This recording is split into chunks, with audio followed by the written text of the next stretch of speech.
Hello, my name is Felix Winkelaar, and I'm on the farm here in the Janetville area, and we're going to have a nice little virtual woodlot tour. I'm going to go over some of the activities in the woodlot. Kind of a non-woodlot plant. This was a mulberry I planted back in 2019, and it's growing like crazy. You can see the fruit coming along there. They're not ripe yet, but they sort of turn a purple color when they're ripe. And yeah, very vigorous plant. It's probably grows over 1 meter in 1 year. And then over here, put in a couple of persimmon trees. Yeah, who knows if they'll turn out. They're hardy to zone 5. And I planted 4 of them, but only 2 of them made it. So I don't know if I'll ever get fruit because they're separate male and female trees. Since I only have 2, it's about a 1 in 3 chance that they're actually male and female. Well, just on the way by, it's right at the edge of the field and forest. You can see these beech nuts here. They're not ripe by any means yet, but you can see it might be a decent mast year for beeches. I'm really not sure. There's one of last year's burrs, I guess I think you called them. But yeah, this tree gets a lot of light, so it's bound to get more nuts than normal. But I rarely ever find them on the ground. I think they're all picked off pretty early.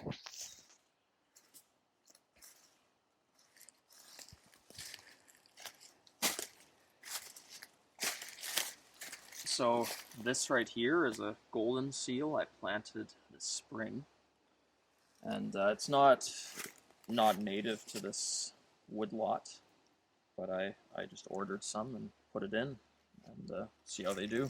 So right here, all this greenery is basically a former clearing. Well, it's actually is a clearing. I cut out a lot of trees, and it's really regenerating into a whole mishmash of things. This here is a bitternut hickory that is regenerating.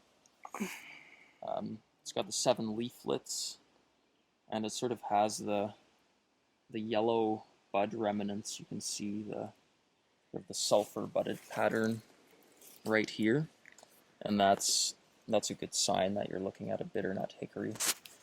And it's doing quite well with all the extra light.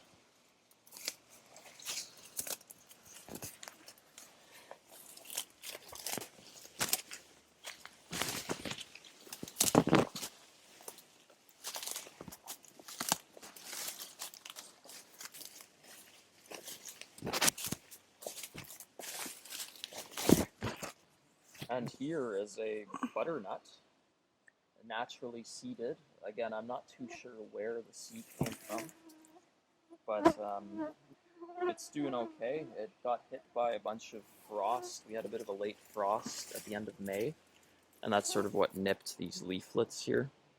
But the bottom ones here, you can see the terminal pattern, like the terminal leaflet, to differentiate it from black walnut. And the other little trick is if you look at the buds very closely, you can see sort of that mustache right above the bud scar and below the bud, and that is another sign of butternut. There, yeah, so there, perfect. You can see that, you can sort of see that mustache between the bud and the bud scar. So that shows it's a butternut, and yeah, it's doing quite well too. I'll have to clear out some of the ash around here that are growing a little bigger than it right now to give it a fighting chance. And yeah, so it's pretty cool to see this happening. Here we're looking at a mature butternut that unfortunately is almost completely dead. You can see a bit of sprout still in the canopy. Right behind it there's an ash tree, so it might make the canopy look a bit more vigorous than it actually is. But yeah, you can see the canker pretty obviously on this tree. You can see all these sort of black areas. There's an old canker there that it's sort of started to heal over.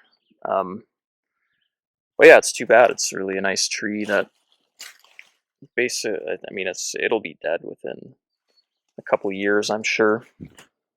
And I don't see any catkins on the ground. Apparently they have fairly long catkins. I don't see any in the tree. It's hard to tell, but I mean, that's such a small leaf area, it's hard to imagine that it would fruit all that much, even if it did. Yeah. So on the way down to film these mushrooms, we just came across a butternut seedling here. And I think it's a butternut because of the big terminal leaflets, and which differentiates it from walnut, and it's not an ash because of the alternate branching pattern. And so there's actually a big butternut way in there across the property line, although it's been dead for a couple of years, so I don't know, maybe this is one of the offspring, because there's no mature butternuts really within a couple hundred other mature butternuts within a couple hundred meters, so just something to note. Okay, so right here we're down in the mushroom laying yard. It's in a cedar forest, closed canopy. Here you can see there's all these mushroom bolts, and then those are the logs that I inoculate, and they fruit mushrooms. The reason we keep them in a forest is that it prevents the sun from hitting the logs too much, and it prevents them from drying out. Okay, so for shiitake mushroom cultivation, there's only a few species that are ideal for hosting the spawn of the mushrooms. One of them here is ironwood. Ironwood works quite well. You can see all the mushrooms popping out. Those are all old mushrooms, but it's proof that they work. This here is sugar maple. Sugar maple is probably the best one. And then there's red maple, which is these logs here that are sort of flaking a little, and they haven't worked well at all. And then there's yellow or white birch back there, and white birch seems to do okay. Certain strains of shiitake will do better than others. So for example, back there, that's called the native harvest strain on those white birch, and I've gotten some decent crops from them. But then over there you can see other birch logs, and those haven't really fruited much. I guess you can see a mushroom on there, but that's a wide range strain, and it hasn't been all that successful. Okay, so one thing that I'm sure a lot of you are aware is mushrooms prefer moist environments, and they don't thrive in dry areas. So I've set up a bit of a sprinkler system. This is just an old sprinkler head from a greenhouse, and I have another one over there, and between the two of them I can basically sprinkler all of the logs in this yard. And I have it just running down from a spring that's uphill, and it's about a 25-foot drop, and I can sort of power both these sprinklers without needing a motor, which is kind of nice. And yeah, I do that depending on how dry it is. I do that every few weeks. It's been a bit of a dry spring, so I've done it a couple times already, but sometimes you don't really have to do it much, but it's just there to make sure your logs don't dry out. If the logs get below, I think it's a 25% moisture content, then you basically kill the spawn. So here you can see the mushroom logs are arranged in sort of an A-frame shape, which I don't usually put them up like this. Normally they're on the ground like that because they dry out less quickly. But these I put up because it's easier to pick mushrooms off. And the reason I put them up like that is there's a tank of water over there. And one way you can get shiitake mushrooms to fruit predictably is to take your logs and you put them in a tank of water for 24 hours. And you just submerge them in water. And that sort of causes the mushroom mycelium to panic. It thinks it's drowning, or it just causes it to want to fruit. And then about a week later, you put it in for 24 hours, and a week later you supposedly get mushrooms. I've had somewhat mixed success doing it, but all these logs arranged here, I soaked them about a week ago, but it hasn't really worked out this time around for some reason, so I'm still trying to figure out why that is. Here you can see the end grain of both the white birch and a sugar maple. And on the white birch here you can see all the that sort of white pattern, and that's actually the spawn.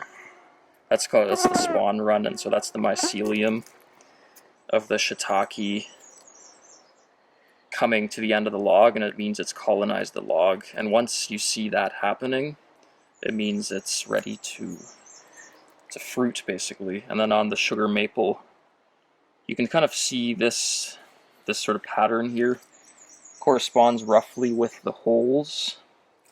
So for example, you see that there, and then further down there's a hole in the log.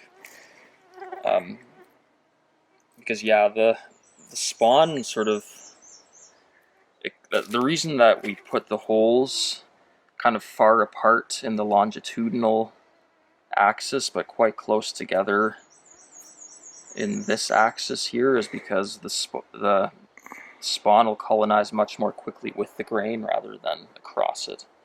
So that's the reason for that. Alright, here is a sugar maple bolt, and you can see these holes, these sort of wax covered holes here. So what I did is in the winter of 2019 I cut a bunch of these bolts. They're about 3 feet long and anywhere between 3 and 6 inches in diameter. Okay. And I cut them in the winter, and then it was at the end of April, I drilled these holes in they're about every 6 to 8 inches. It might be better to do, I think one thing I learned is it's better to do them closer spacing rather than further apart. But yeah, so you drill holes in, there's sort of a bit you can get for an angle grinder or just a drill, and then you drill them in sort of offset by 2 inches every 6 to 8 inches. And you drill them, and then there's like a kind of a spawn tool, which I don't have with me right now, but you put the mushroom spawn in. It's sort of it's like a sawdust with the mushroom mycelium in it. You put that in, and then you cover it with wax, and then you just let it sit for about a year. A bit longer in my case. It was almost 18 months before I got my first mushrooms, and yeah, that's how it's done. Okay, so here are a couple of old shiitakes, just to show you what they sometimes look like. These I didn't get around to... Is it going? Okay. So these I didn't get around to picking in time, and you can see they're just like very, very old. They get all black. This one here is a bit fresher, but it's still far too old, really. You can see the holes in them, and that's what the slugs eat the shiitakes. It's probably the biggest pest I've dealt with is actually slugs. They tend to eat quite a bit of them.